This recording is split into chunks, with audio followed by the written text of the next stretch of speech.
Hey everybody, Josh here from Briarwood Vans, and today we're going to be touring this 2023 Ram Promaster 1500. Before we hop inside this thing, I just want to point out that down below in the description you're going to find a bunch of links to various products that you're going to see throughout this tour, as well as just a handful of useful items that I've used in other van builds. You'll also find my website, briarwoodvans.com. There you can find my contact info, build plans, details about getting your van built, and so on. That's it. Now let's jump into the tour. So starting on the outside here, we'll talk about what's up on the roof. There you'll find a MaxxAir fan. Again, I'll have the link to the make and model down in the description. And right behind that, in front or behind? And right in front of that, we installed a 200-watt solar panel. Moving to the side of the van here, you'll notice some windows. We installed 4 on this van. It's the same on the passenger side. At the back here, we have a window that slides to open. And then this window here is an awning style window.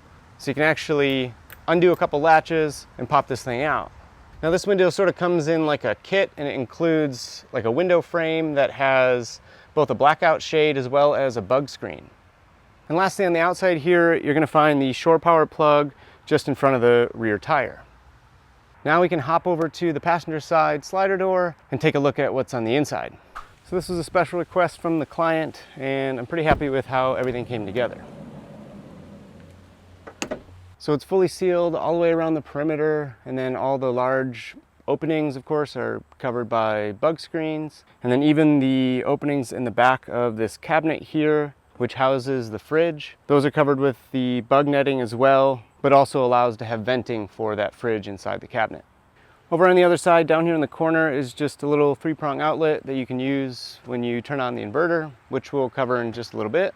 If I switch sides here, we'll point out the leather door handle. Now I do offer leather handles on the website. I don't specifically offer this color, so leave a comment if it's something that you're interested in, and maybe I can add it to the product page. But leather handles work really well, especially in smaller spaces, because they're soft, and this helps prevent any bumps and bruises. And then lastly, the door is held in place with a really strong ball catch, which will help keep it shut when you're driving down the road. So now let's hop inside this thing. So the first thing, right when you open the screen door, you're going to notice there's a cabinet here, and it has some push to open latches. The client wanted it to hinge this direction so they could access the inside from the outside. A lot of the cabinets you're going to notice shelf pin holes, and this will allow for, of course, adjustable shelving based on storage needs.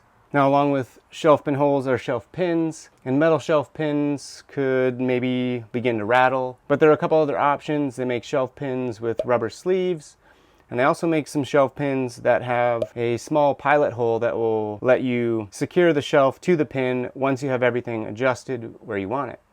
I'll put a couple links in the description if that's something that you're interested in.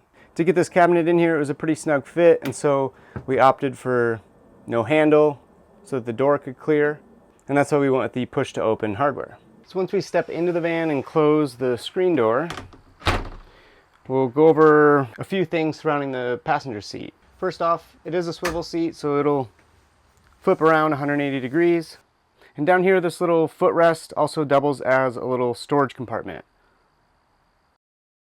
And lastly, right up here is the on-off for that inverter that I mentioned earlier. Now this Promaster came with this factory like overhead shelf, but the client had requested to have it a little bit more finished off. So we added this face frame along with this door that flips down 180 degrees, and then gives you access to all the goodies you can shove up inside of this thing. So if we close this up, we'll move over to the driver's side upper cabinets. So most of the upper cabinets are hinged up at the top, and so it's sort of like the airplane luggage door. And then they're all hands-free operation because the doors are all supported by these shocks. And then same thing over on this upper cabinet, and then they all get held shut by both the shock as well as a little magnetic catch. We'll go through this tower cabinet. Again, you're going to see that adjustable shelving in here. Now you may notice a few extra shelf pin holes inside of here, and that's because this cabinet is tapered along the back. And this was just an attempt to try to give you a little bit more flexibility with that adjustable shelving. Then we have a little bump out down here at the bottom, which houses a few electrical accessories. So you'll find another 3-prong outlet over there in that corner, followed by a bank of USB plugs, And then up here at the front is just the on-off switch for the under cabinet lighting. Now all the lighting in the van is dimmable, so all you have to do is press and hold that switch and your lights will dim down. Let go, press and hold, you get the idea, and then just tap to turn them off. So to open the window, you have a couple levers you gotta unlatch, and then you can press the window out. You'll hear those clicks because there's a handful of different height settings.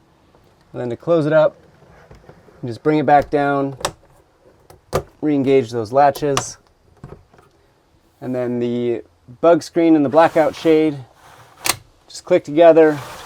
You roll it up to give you your screen, down to give you the blackout shade, and then same thing to undo it. You just click the latches, roll each one back up and down, and then you have access to your window controls. And then below all that, we have our nice dark butcher block countertop. In the lower cabinets, again, more adjustable shelving. And then there's some strong magnetic catches to keep those doors closed. Doors are all on soft close hinges, so they'll sort of self-close, and then those magnets grab them nice and secure. The main purpose of this area was to be sort of like a bench seat. And the client wanted to make their own cushions, so that's why you're seeing the bed slats here. But this bench actually extends out, and then you can take the backrest and place it out on the extension, and then you have this little kind of lounge area. Now I have plans for a build that's somewhat similar to this. It's a little bit more tailored towards a bed that you can find on my website. Again, it'll be linked down below if that's something you're interested in. But it uses 500-pound drawer slides to support the extension, so you don't have to deal with any support legs. So we'll close that back up. And then back up here is actually where a lot of the electrical components are stored. So I won't go over everything in detail, but for the most part, you get a good look at what's going on in here. Various fuses, breakers, battery monitor, main shutoff, etc. And up here is the charger, and that's allowing you to charge via solar, or you can charge the auxiliary battery up when you're driving. So we'll close that back up, and then we'll move down below the bed extension, and that's actually where the battery and the inverter are stored. So over here on the right, we have our 200 amp hour lithium battery, and next to that we have our 2000 watt inverter charger. Now the design on the front of the door is really there for venting purposes. There's a couple areas for venting throughout the cabinet as well, just to try to promote as much airflow as we can throughout the cabinets. So over here on the passenger side, we have a little bit more of that dark brown butcher block, and below that we have our fridge. This fridge runs on 12 volts. It's a pretty good size. I forget the exact capacity, but you could cram a whole heck of a lot inside of here.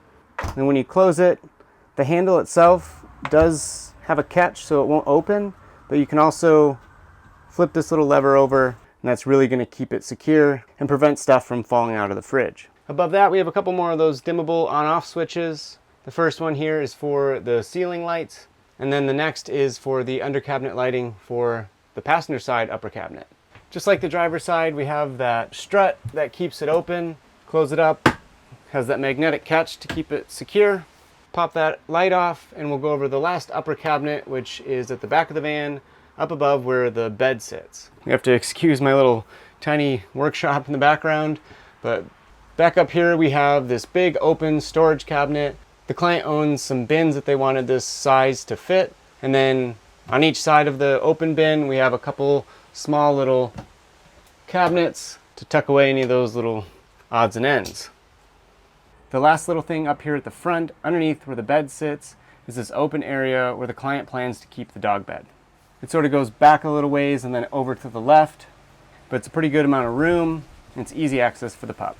Now let's hop over to the back of the van. So you may have noticed that there's no mattress, and similar to the bench that's sitting behind that driver's seat, the clients are getting their own custom mattress made. So that's why you're only seeing the bed slats. And then above where the bed sits are those windows that you slide to open. And those also have a bug screen to, again, prevent any unwanted intruders. But below the bed, you're going to find a massive cabinet, again featuring that adjustable shelving to allow the client to adjust as needed. And over here on this side is a pretty unique cabinet, but it's designed to fit two fold-up kayaks. But other than that, there's a little bit of room on the side of each of these cabinets, just around that wheel well area for some general storage. And then before I forget, in the Promaster, you do have to have access to the inside to be able to change maybe a blinker or a tail light. And so at the rear here, there are two small little panels that can be removed that'll give you access to be able to get in to where you need. But other than that, hopefully I didn't miss anything. If I did, or if you have any questions, be sure to leave a comment and I'll try to get back to as many people as I can. Again, down in the description, you'll find links to a bunch of the products that you saw throughout this tour, as well as my website. Thanks so much for watching, and I'll see you in the next one.